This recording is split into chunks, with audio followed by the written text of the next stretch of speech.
Usually when we talk about human emotions, there's this massive expectation of poetry. Oh, absolutely. Like we see a couple holding hands in the park or, someone crying over a breakup, and society just points and says, romance. Right. It's a mystery. It's this ethereal, magical thing. Yeah, we definitely prefer to view love as this mystical force. It's comforting to think our deepest feelings are written in the stars, right? Yeah. Rather than just coded into our DNA. But then you step into the world of evolutionary psychology, and suddenly that whole poetry book is just thrown completely out the window. It really is. Because we are looking at a behavioral landscape that is, honestly, it's a machine. It's an exquisitely honed, cold-blooded survival mechanism. A very ancient mechanism, yes. Right. And today, we are taking aim at that conventional wisdom. The idea that love is blind, or that it's some recent cultural invention cooked up by greeting card companies. Which is a huge myth. Totally. So, our stack of notes for today's deep dive comes from a truly compelling text by evolutionary psychologist David M. Buss. Specifically, we're looking at Chapter 3, which is titled The Evolution of Love in Humans. That's a fantastic chapter. It really is. And our mission today is pretty ambitious. We are going to shatter those romanticized illusions of love. We're basically taking the whole concept down to the studs, right? Yeah. And rebuilding it entirely through a Darwinian lens. And, my role here is to help keep us grounded in the science. Please do. We are going to examine love not as some unpredictable force of nature, but as a complex suite of psychological adaptations. Okay.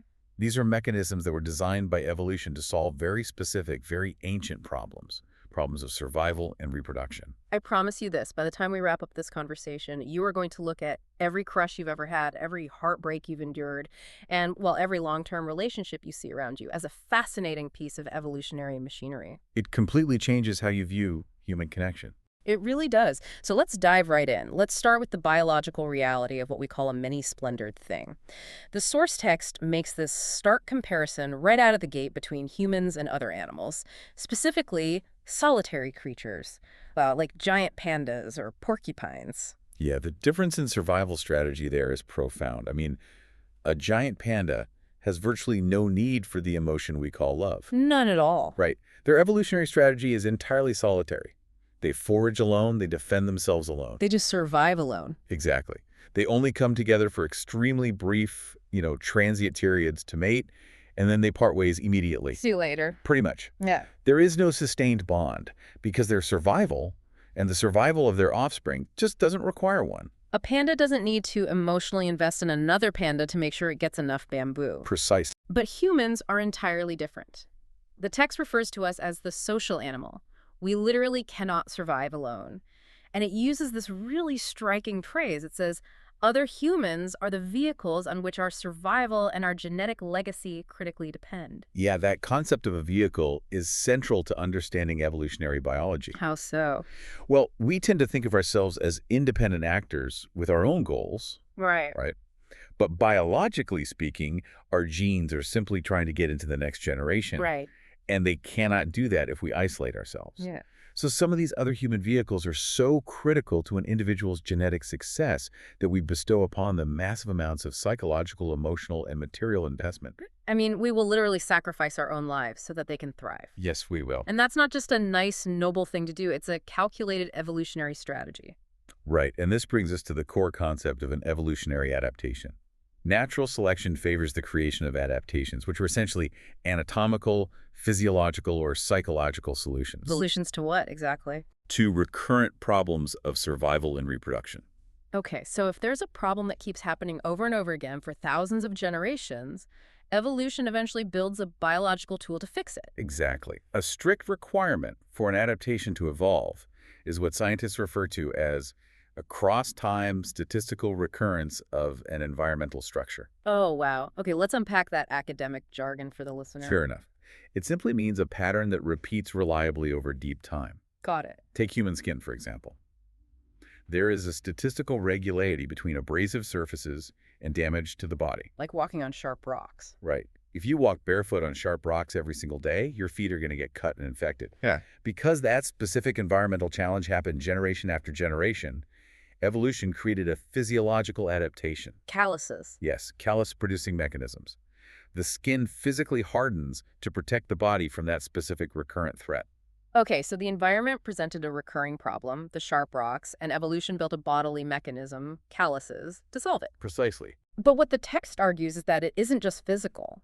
The exact same logic applies to our psychology, right? It does. There were recurrent mating challenges in our ancestral environment. For instance, there is a recurrent correlation between a sudden discrepancy in mate value and the odds of infidelity. Wait, meaning what? Meaning if one partner suddenly becomes much more desirable or powerful than the other, the risk of them abandoning the relationship goes way up. Oh, wow. Yeah. Because that pattern recurred over hundreds of thousands of years, evolution created psychological mechanisms to deal with it. Mechanisms like jealousy, Yes. or, our innate standards of beauty. A jealousy adaptation alerts you about the increased risk of a partner's infidelity. Right, it's an alarm system. While standards of attractiveness formed around physical cues that were historically associated with health and fertility. So these aren't random cultural whims. Not at all. They are ancient solutions to ancient problems. I love thinking about it like a smartphone. Oh, that's a good analogy. Yeah, you have all these background apps running silently. You don't see the code. You don't know the programming language. You just feel the phone get hot when the processor is working hard. I like that. Evolutionary adaptations are our background apps. We don't see the genetic code that built them. We just feel the emotion. We feel the heat of jealousy, the pull of attraction, the overwhelming wave of love. Exactly. The heat of the phone is the physiological and emotional experience of the adaptation firing in real time. Okay, let's unpack this. If Love is an app designed to solve reproductive problems, what specific bugs in human survival was it coded to fix? Well, the text outlined several hypothesized functions. But instead of just listing them off, let's look at the mechanics of how they actually operate. Sounds good. One of the primary functions is displaying reproductively relevant resources. Love isn't just an internal feeling, Right. it's an external broadcast. Like, look at the shelter I built. Look at the food I gathered. Exactly. Or in modern terms, look at my stable career and my reliable nature. Right. The emotion of love compels you to make those resources exclusively available to one specific person. You don't just show off, you actively provision. Okay. Another crucial function is signaling sexual fidelity. In the ancestral environment, if a man is going to invest heavily in a woman's children, he needs absolute certainty that those children carry his genes. Because we are talking about an era long, long before paternity tests. Yes, definitely. So the behavioral expressions of love, the constant proximity, the emotional exclusivity, Yeah. those serve as a continuous, reassuring signal of fidelity.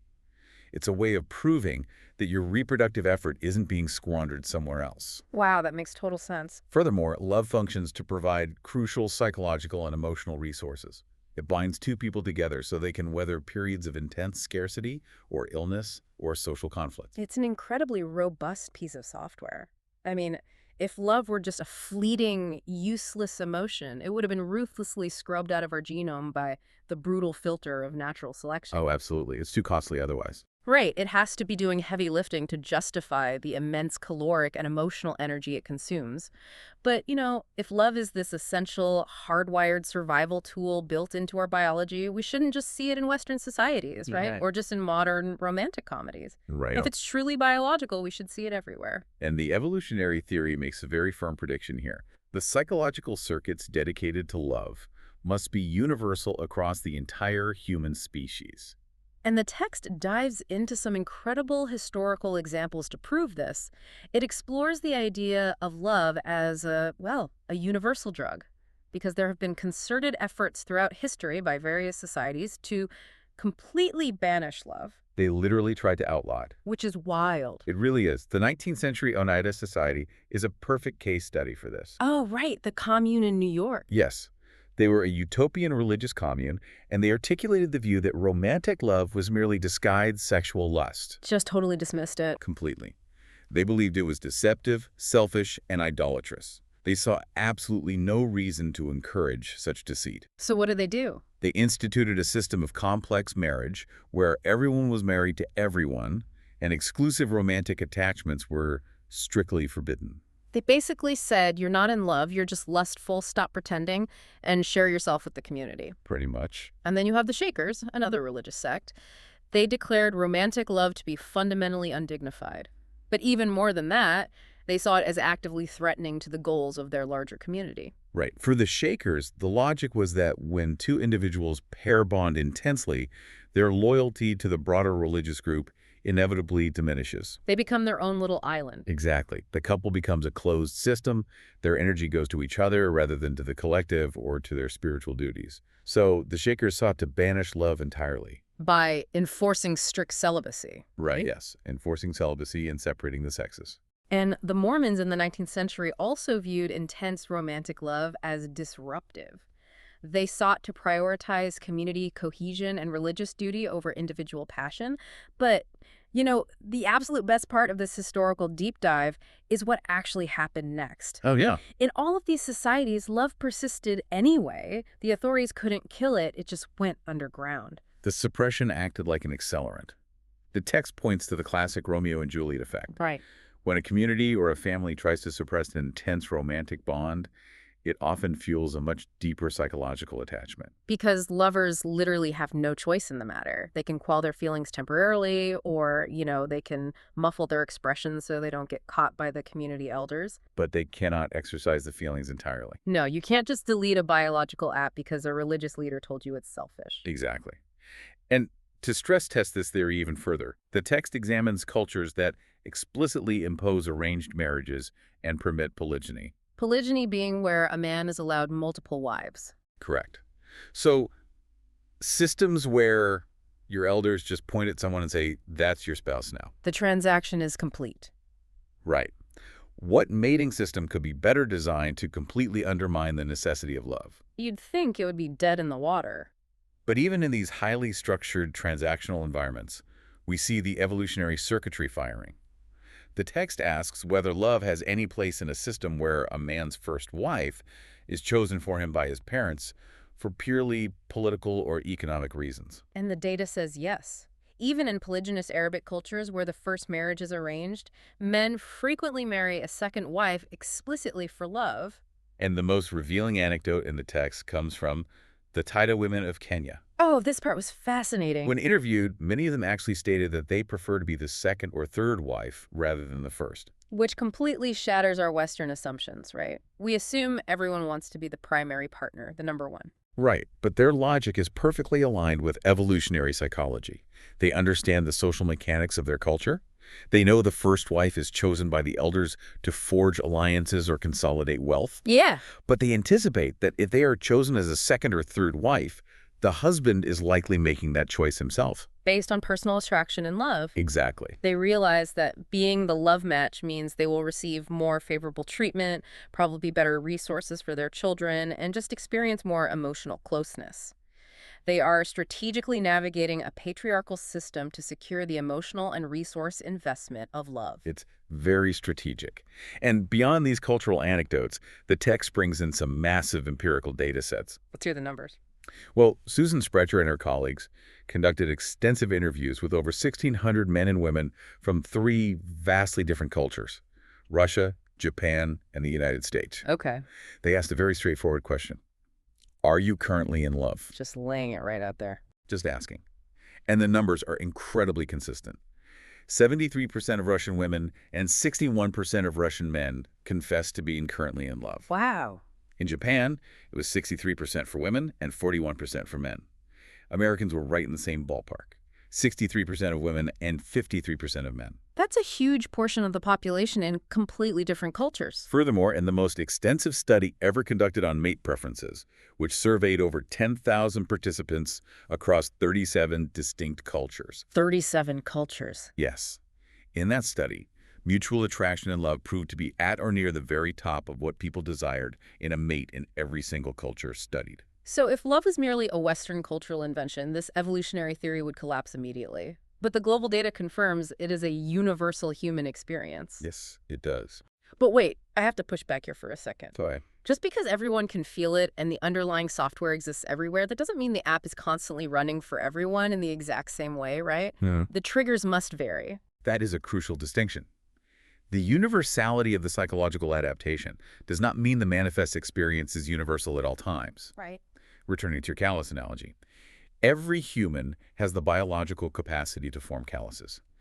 But if you spend your entire life walking on soft carpets and thick socks, you will never actually develop one. Because the environment must provide the specific friction. Exactly. You have the capacity for love, but if the environment doesn't provide the precise stimuli, the app remains dormant. Okay, so this moves us from the mere existence of love to the specific environmental conditions that actually trigger, maximize, and maintain it. Right. And to understand how that works, we have to introduce a concept that is absolutely foundational to the source material: fitness interdependence. Yes, fitness interdependence. I know that sounds like a couple tracking their heart rates together at the gym, but evolutionary fitness is something entirely different. Very different. In evolutionary biology, fitness refers to your ability to successfully pass your genes into the next generation. Fitness interdependence is defined as the degree to which two or more organisms positively or negatively influence each other's success in replicating those genes. Let's unpack that. Interdependence means my evolutionary success is inextricably tied to your evolutionary success. The most obvious and straightforward example involves genetic relatives. An individual's fitness is heavily dependent on the reproductive success of their close kin. Like siblings. Right. If your brother or sister has children, a significant portion of your own genes are being passed on. This insight led to the inclusive fitness revolution in biology, explaining why we naturally sacrifice for our family members. Because helping them helps our own genetic line. Exactly. But the concept doesn't stop at blood relatives. The text argues that romantic love relationships, under the right conditions, reach an absolute pinnacle of fitness interdependence. They do. You and a non-relative partner effectively become a single genetic team. And the text outlines 3 specific environmental conditions where romantic love reaches this maximal state. 3 scenarios where your genetic destinies become so fused that the love adaptation fires at absolute maximum capacity. Okay, let's see if we can deduce these based on the evolutionary logic we've discussed so far. If the goal is maximizing the survival of shared genes, condition 1 has to be about the actual output of the relationship. Precisely.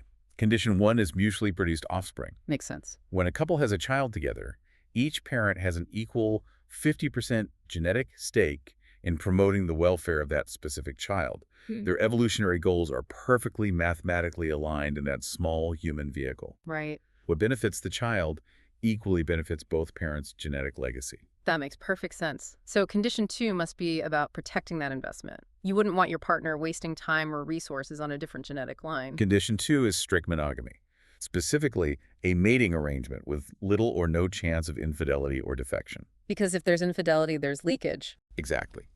If there is no outside mating, all of both partners' reproductive effort, their time, their caloric energy, their gathered resources, is entirely channeled into their shared union and their shared offspring. There is zero leakage of investment. All your evolutionary eggs are in one basket. Now, the third condition in the text really surprised me. It's about geography and extended family. Yes, condition 3 is a lack of genetic kin in close proximity to the couple. This is fascinating. Why does not having your family nearby actually increase the interdependence with your partner? It comes down to the subtle, continuous potential for resource conflict. Okay. If your partner have their genetic relatives living right next door, their brothers, their aging parents, their cousins, there is a constant evolutionary temptation for them to channel the couple's pooled resources away from the marriage and preferentially toward their own genetic kin. Like, hey, I'm going to take a chunk of our savings and give it to my brother so he can start a business. Right. Or I'm going to spend 3 days a week helping my sister rebuild her roof. That creates a rupture. It does. It lowers the interdependence of the couple because one partner's resources are being diverted to a genetic line that offers zero evolutionary benefit to the other partner. Wow. So when you combine those 3 conditions, shared children, strict monogamy, and isolation from extended kin demanding resources, you create an environment where the evolutionary math is flawless. The couple's interests overlap completely. And the text backs this up by looking at what happens in the real world when these conditions deviate. When the interdependence drops, the psychological adaptation of love begins to shut down. The text looks at the grim statistics of divorce to prove this point. Let's hear them. The data is highly revealing. Each additional child a couple has together significantly decreases the statistical likelihood of divorce. Wow. It suggests higher levels of commitment because the fitness interdependence is deepening with every shared genetic vehicle. Conversely, childless couples have the highest probability of divorce. Without that mutually produced offspring, condition 1 isn't met and the interdependence remains fragile. Furthermore, infidelity and a couple's infertility are consistently the leading causes of divorce worldwide. Which is brutal, but evolutionarily logical. Infidelity shatters condition 2. It introduces the immense risk that resources are going elsewhere, or worse, that a man might unwittingly invest his life's labor into raising another man's genes. Right. And infertility breaks condition 1.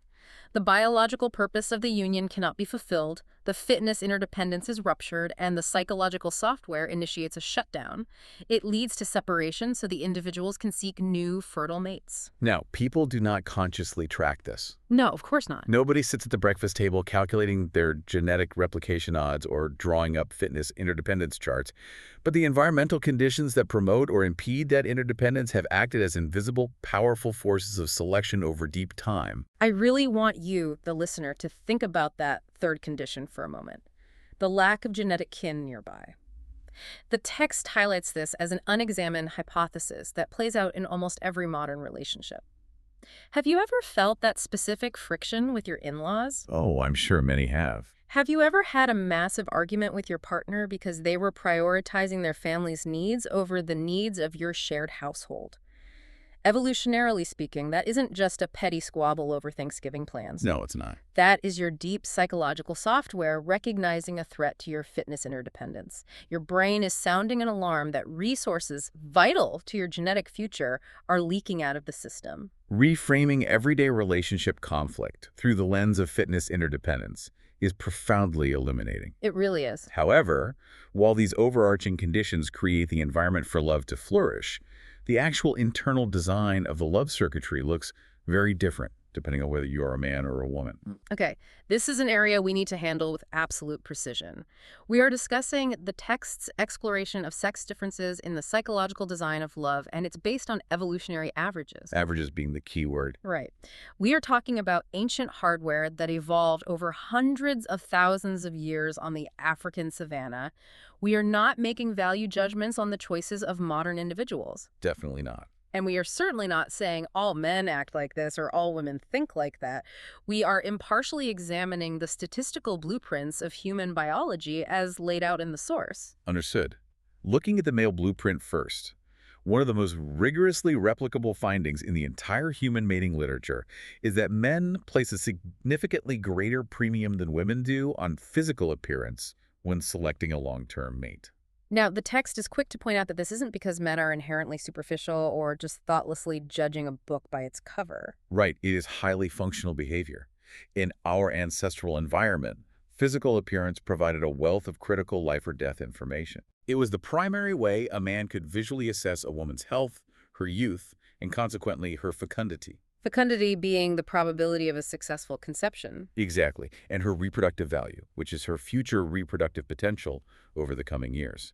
So when ancient men were scanning the social environment, what specific physical cues was their visual system wired to prioritize? The features that universally embody standards of female attractiveness all heavily support the attractiveness-fertility link. Okay, like what?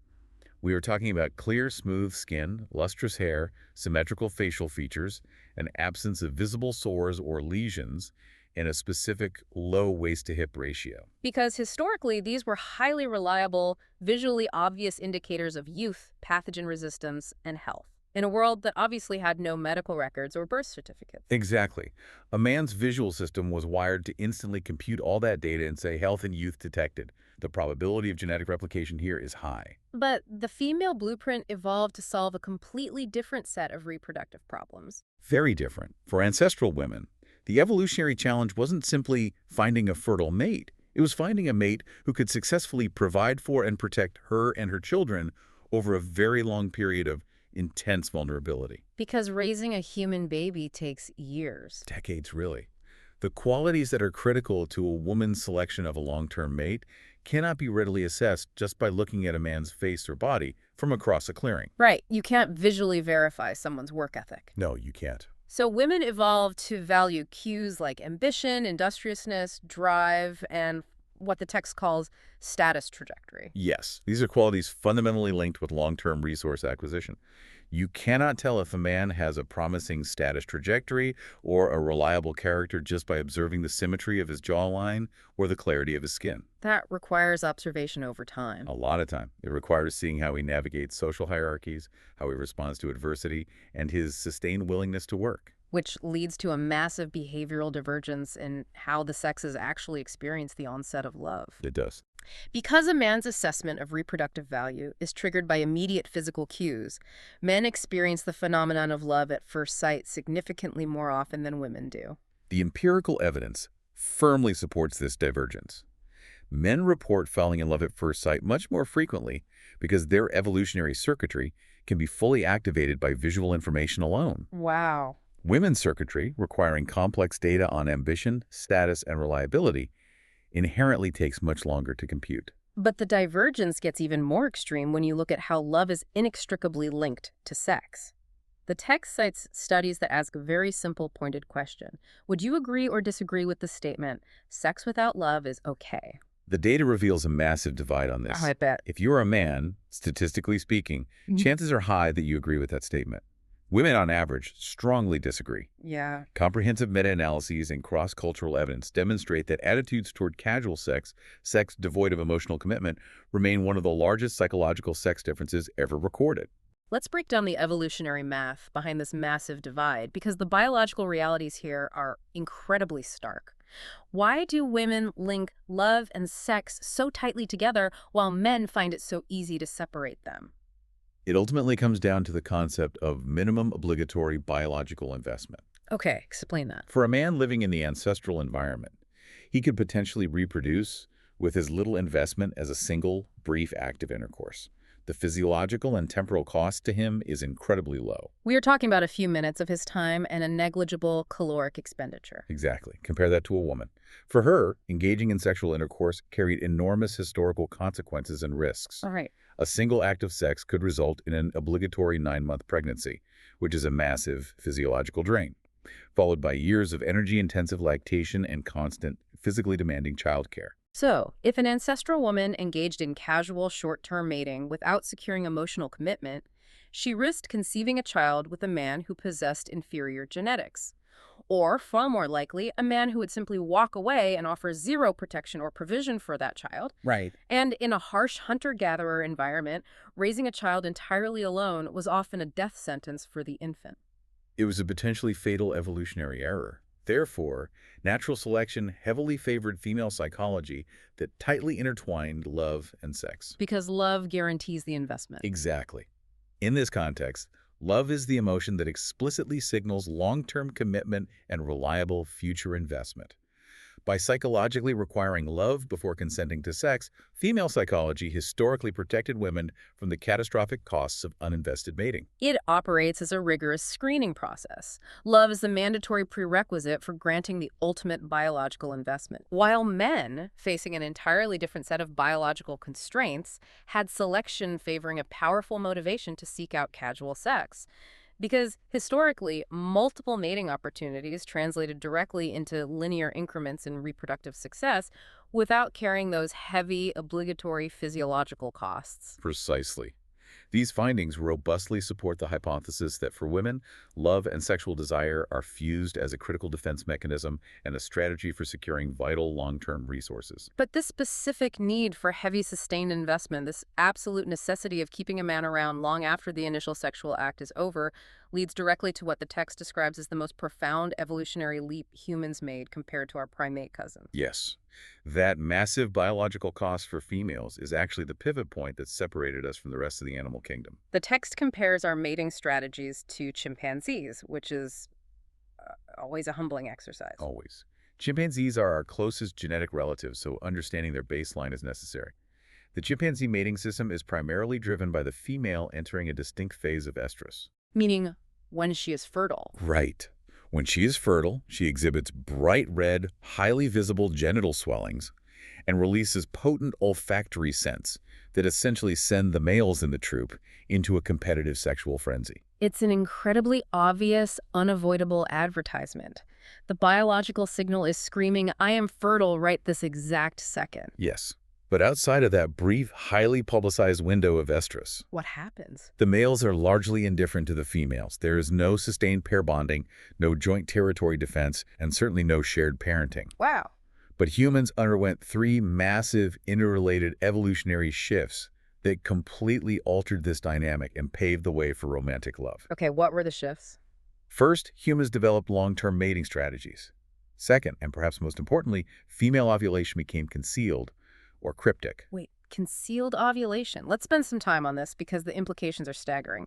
A human woman doesn't develop bright red physical swellings when she releases an egg. She does not. There are extremely subtle physiological changes, maybe a slight shift in vocal pitch or a minor glow, but basically, human men cannot consciously detect when a woman is fertile. They have absolutely no idea. And that biological uncertainty changed the entire trajectory of our species. Because men couldn't tell when a woman was fertile, it meant men and women started engaging in sexual activity continuously throughout the menstrual cycle, rather than just during a narrow, biologically advertised window. Right. And that leads to the third massive shift: heavy, sustained male investment in offspring. Unlike chimpanzee males, who provide nothing, human males began actively provisioning their specific partners and children, primarily with high-calorie hunted meat. Let's step back and realize how insane this arrangement is from a cold evolutionary perspective. It's quite unique. The text spells this out beautifully. You have human females who start allocating their entire reproductive careers, decades of their lives, to a single male, rather than just mating with whichever alpha male happens to be dominating the troop when they are ovulating. And you have males who start aggressively guarding one specific partner, taking their incredibly hard-earned surplus resources meat from a highly dangerous hunt and channeling it exclusively to her and her children. Which created an enormous economic and evolutionary dilemma for both sexes. How so? Well, elementary economics dictates that you do not give away highly valuable resources indiscriminately. If you are an ancestral man allocating all your caloric surplus to a single mate over the course of decades, you need an absolute guarantee that those resources are actually benefiting your own genetic offspring, not another man's. And if you are a woman allocating your entire reproductive lifespan to one man, trusting him to provide the calories you need to survive pregnancy and lactation, you need an ironclad guarantee he won't just abandon you when the hunting gets difficult or when he gets bored. Exactly. This is the central problem of long-term mating. How do you guarantee commitment? Pure rationality is wildly insufficient for this task. Rationality. Yeah. The evolutionary economist Robert Frank articulated this problem perfectly. Imagine a completely rational accountant choosing a mate. Okay, I'm imagining it. They weigh all the variables: health, status, kindness, and they determine you were an 8 out of 10. So they rationally decide to commit to you. But if they chose me purely because the math worked out in my favor today, what happens tomorrow when a 9 out of 10 walks into the village? Exactly. The rational thing to do is to immediately break the contract, abandon me, and trade up to the better option. Rationality is far too fragile to ensure the survival of offspring that take a decade to mature. Precisely.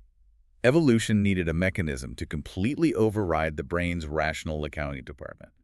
It needed a foolproof solution to the problem of long-term commitment. And that biological override code is love. Yes. If your partner is blinded by an overwhelming, uncontrollable emotion, a love that cannot be rationally explained or easily discarded, a love focused exclusively on you, then their commitment becomes highly credible. They won't abandon you when you fall ill, when your status drops, or when a marginally better option appears. Love operates as an evolutionary contract, a psychological superglue that ensures the pair bond survives the immense friction of existence. It provides an unmistakable signal to your partner of the absolute strength of your long-term intent. And it's not just an agonizing obligation. Love is the psychological reward we experience when we successfully solve that commitment problem. The anthropologist Helen Fisher refers to it as a mind-body opium. It's a highly apt description. Evolution installs powerful reward mechanisms in our brains to encourage survival behaviors. Like eating sugar or having sex. Right. When we successfully lock down a high-value mate, when we secure that vital commitment for our genetic future, our brain floods our system with this intoxicating cocktail of neurochemicals, so we remain motivated to maintain the bond. To illustrate just how deeply intertwined this concept of love is with costly commitment, the text details a fascinating study conducted by Dr. Buss himself, known as the 115 Love Acts study. Oh, this is a great study. He didn't just ask people how love feels, he asked them to describe the specific, tangible behaviors that definitively signal someone is deeply in love. Then, a separate group rated how truly diagnostic those acts were. And the results were overwhelmingly focused on resource allocation and commitment. The acts that scored the highest as authentic signals of love weren't simply saying, "I love you," or buying inexpensive gifts. Talk is cheap in the evolutionary marketplace. Exactly. The truest signals were acts of intense, costly self-sacrifice. Putting one's own immediate interests aside for the greater needs of the partner, willingly giving up large amounts of personal free time to assist them. Evolution requires proof, and proof requires a cost. Right. The text gets incredibly specific here, noting that true love is signaled by sexual openness and vulnerability that you would never find in casual, lesser relationships. It explicitly mentions acts like enthusiastically trying out different sexual positions, acting out a lover's deepest fantasies, and swallowing during oral sex. These are acts of deep physiological vulnerability and trust. They signal a complete lowering of physical and emotional boundaries, an openness that is reserved exclusively for a highly committed, long-term pair bond. Right. And this signaling extends deep into emotional commitment as well. It involves abandoning fun or beneficial activities when a lover is in distress, or listening to their problems with profound, undivided attention. There is a vivid description in the text of people going completely out of their way during desperate times, reaching down into the darkness to pull a partner out of a paralyzing pit of depression when the walls of life seem entirely unscalable. Yeah. That is exactly what the love adaptation is engineered to do. It's the biological opium that rewards us for pulling our genetic partner out of the ditch so our shared fitness interdependence can survive. Precisely. Well, and earlier the text mentioned this was necessary for raising altricial babies. We should probably clarify that term for anyone who hasn't taken a biology class recently. Good idea. Yeah. Yes, altricial simply means being born in a highly undeveloped, helpless state. Yeah. Think of a baby horse. It can stand up and walk within an hour of birth. Human babies are altricial. They require years of constant, intensive care, feeding and carrying, before they can even begin to fend for themselves. They are completely helpless. Exactly. This incredibly long period of infant vulnerability is exactly why the intense commitment device of love was evolutionarily necessary in the first place. So if love is this ultimate, incredibly high-value commitment device that ensures the survival of our helpless infants, evolutionary economics dictates that something else will inevitably evolve to exploit it. Yes, the dark side. Where there is a high-value resource, there are always thieves trying to steal it or counterfeiters trying to fake it. And that introduces a completely new, much darker evolutionary arms race. We enter the realm of sexual deception. Because love guarantees long-term investment and sexual access, it becomes a prime target for manipulation. Okay. Men, for example, frequently deceive women about the depth of their loving feelings or their long-term intentions simply to gain short-term sexual access. Wow. They mimic the outward signals of the commitment device to bypass the female's rigorous evolutionary screening process. So a man says, "I love you, you're the only one for me, I want to be with you forever," just to secure the reproductive resource. But he has absolutely zero intention of sticking around to provide the metaphorical hunted meat. Exactly. The Roman poet Ovid documented this exact phenomenon thousands of years ago. He described love as a competitive sport where duplicity and feigned devotion are routinely used to win a way into a woman's heart and subsequently her bed. But evolution doesn't just allow exploitation to happen unchecked, right? No, in direct response to this constant threat of deception, women evolved counterdefenses. They started imposing much longer, more arduous courtship processes before consenting to sex. They basically said, if you truly love me, you won't mind waiting and proving your commitment over time. Right. They also evolved superior psychological abilities to decode subtle nonverbal signals and detect deception. So men evolved better methods of faking love, and women evolved better methods of spotting the fakes. It is an endless, escalating co-evolutionary loop. A total arms race. But the most powerful defense mechanism in this entire garden of snakes isn't just lie detection. It is a highly volatile emotion that is almost universally despised, yet completely biologically necessary. Jealousy. Jealousy. Jealousy poses a profound paradox in human psychology. On one hand, people hate it. But in one community sample cited in the text, 46% of respondents stated that jealousy was an inevitable, unavoidable consequence of true love. St. Augustine famously declared, "He that is not jealous is not in love." Shakespeare built entire tragedies around it. Many people actually interpret a partner's mild jealousy as a reassuring, validating sign of the depth of their commitment. There is a compelling study by Mathis mentioned in the text that explores this preservation aspect. Let's hear it. He administered a jealousy test to unmarried, romantically involved couples to establish a baseline. 7 years later, he checked back in with them. About 25% of the couples had gotten married, while 75% had broken up. Okay.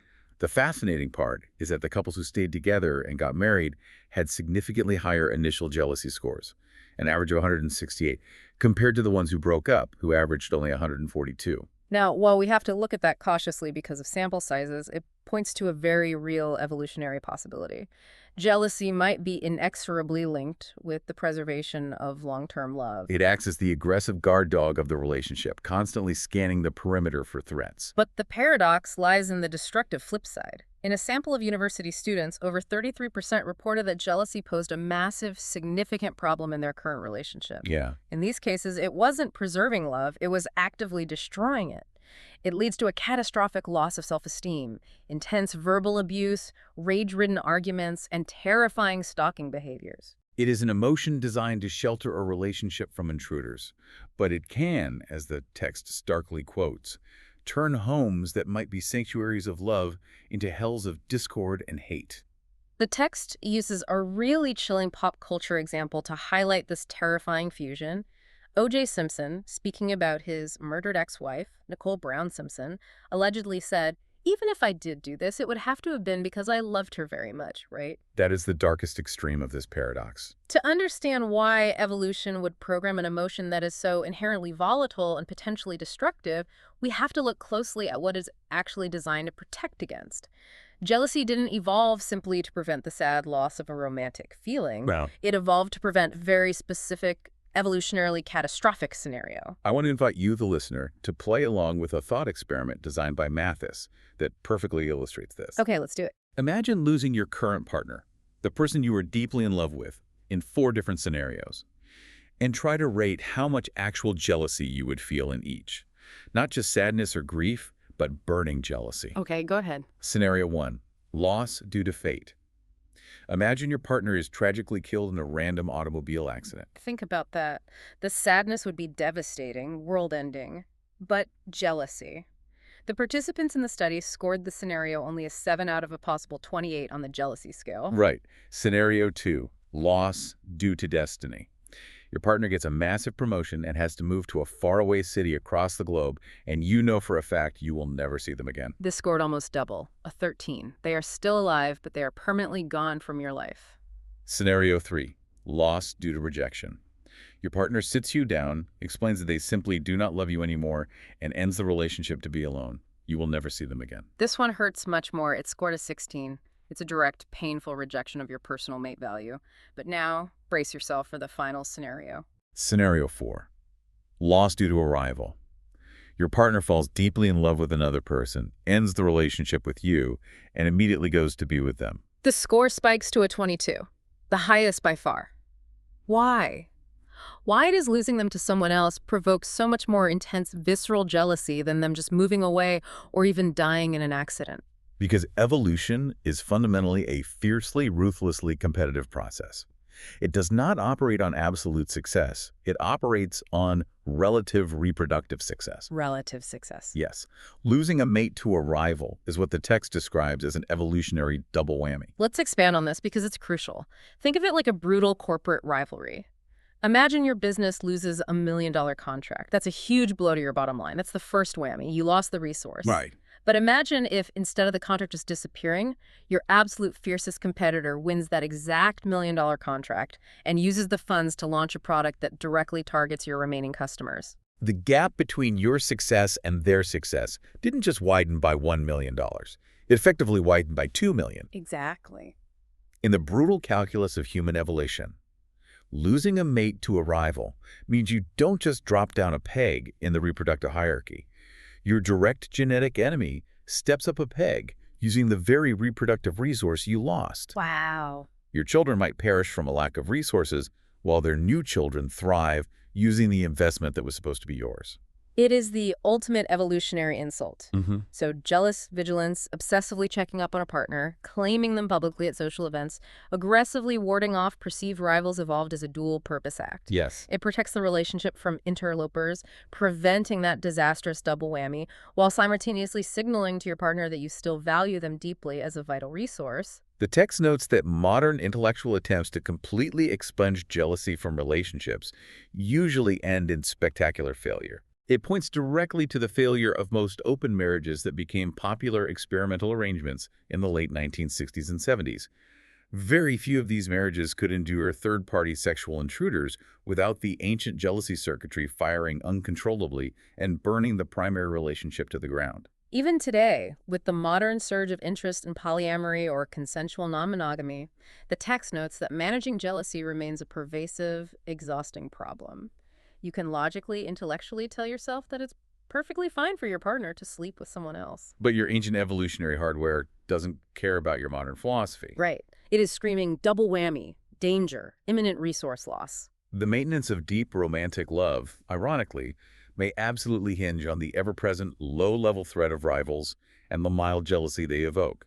A relationship completely devoid of any jealousy whatsoever might subtly signal a dangerous lack of value or commitment. But this terrifying concept of the double whammy, this deep primal fear of a rival gaining what you lost, takes us directly into the darkest, most dangerous corner of human mating. Yes, it does. This is where we look at the grim reality of what happens when the commitment device catastrophically fails.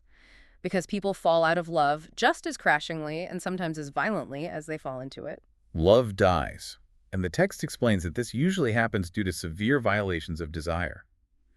A man who was initially chosen for his kindness and fierce ambition slowly turns cruel or relentlessly lazy. Or a woman chosen for her youth and vibrant health ages, or a newer, highly desirable model beckons from the periphery. Right, the carefully balanced fitness interdependence breaks down. But the most crushing blow to a relationship often comes from what the text calls the harsh metric of the mating market. The mating market. It is an incredibly cold, economic way to view human relationships. A couple might start out perfectly matched, equally desirable to each other, but over the course of years, that gap can wildly widen. The text uses a very specific, famous pop culture example to illustrate this shifting market dynamic.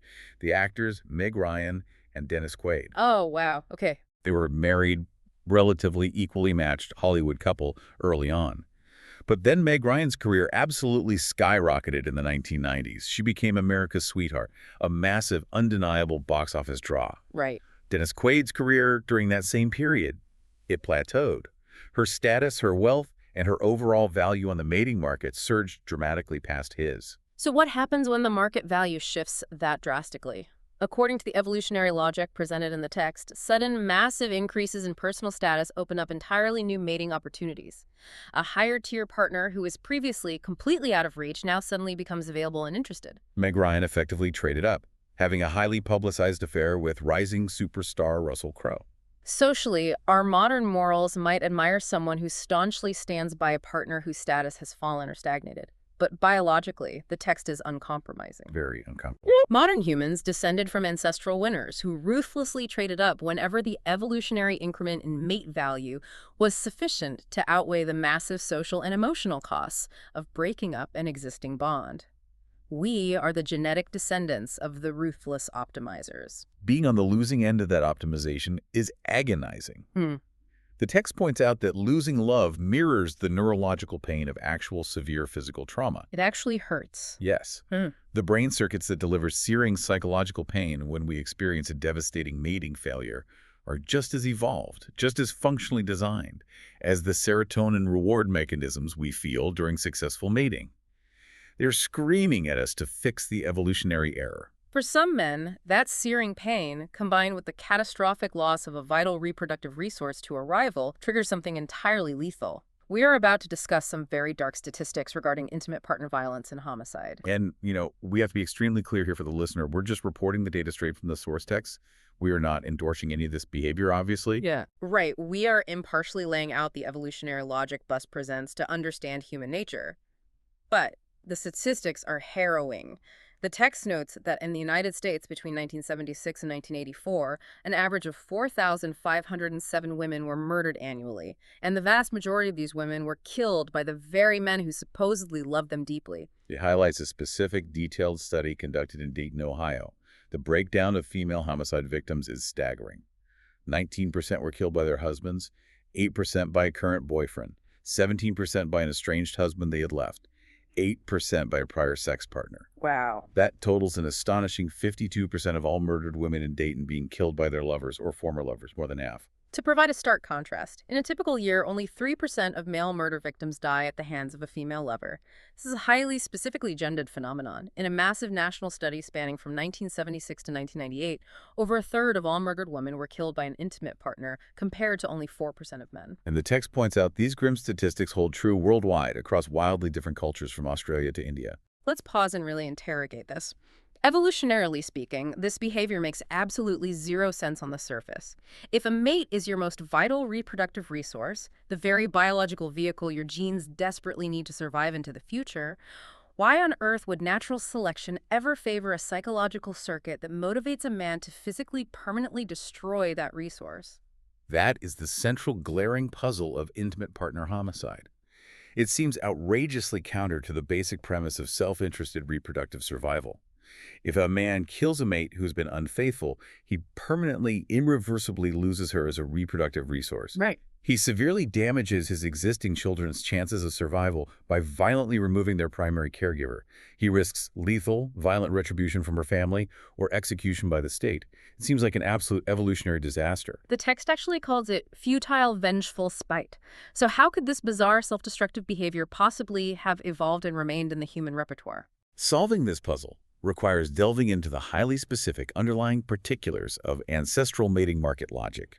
While killing a mate is almost always detrimental to fitness overall, there are specific, extreme ancestral conditions where the elements in the cost-benefit equation become drastically rearranged. Rearranged how? Walk us through the math. First, consider a scenario where an infidelity signals a permanent loss of sexual access to the mate, not just a temporary lapse in judgment. She is leaving him for the rival for good. Okay, so the resource is already totally lost to him, regardless of what he does. Second, consider a scenario where she might not have borne him any children yet. In this case, killing her doesn't harm the survival of his existing genetic offspring because there are none. Right. Third, she might lack a father or strong brothers in the immediate vicinity.